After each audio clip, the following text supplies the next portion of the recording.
Hi, this is Jay Smith. Do you like poetry? Well, you have come to the right place. I've written poems on everything from human evolution to history to running, for sailing, and some stories as well, even in Spanish. So stay tuned, and I hope you enjoy this. And hit that like button and subscribe to the channel. Okay, see you later. This poem is called Hitching a Ride. Deep in a galaxy humans call our Milky Way, life has a planet in its sway. Fantastic little creatures evolve and roam. They call this planet home. These microbes' energy comes not from their sun. It was too red and weak for them to run. The breakdown of minerals was their secret to survive. From these they made their living and a hive. Iron, sulfur, and carbon they could eat. All they needed was water and a bit of heat. For eons all was well. There was no need for multi-cell.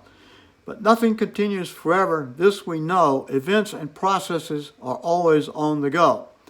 Over the horizon an asteroid appeared. On its impact much life disappeared. But life here was in its trillions and trillions, whereas the impact just wiped out millions and millions.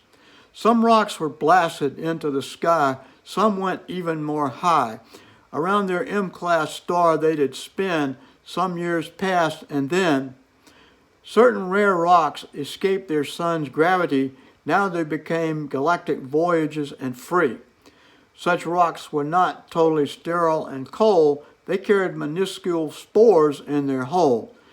These passengers were sealed inside, protected from the vacuum and the cosmic ride.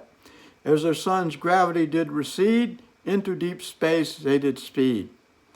On and on these tiny spaceships flew, unconscious of time and distance into the blue. Who could say how far they traveled as millennia of time unraveled?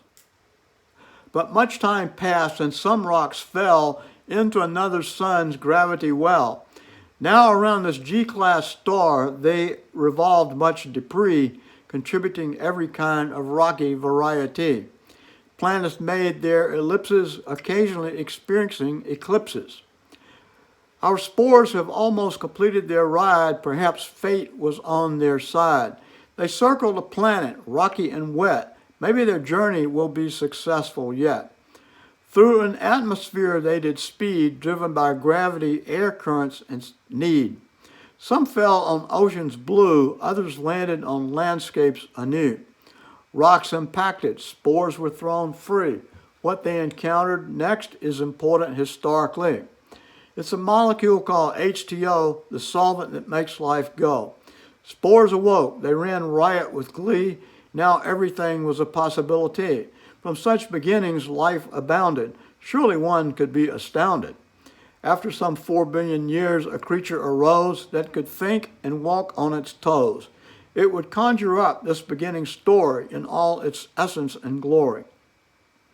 Now we don't know if this hypothesis is true, but it could be the origin of me and you. It's not difficult to contemplate that this history and Darwin returned our fate.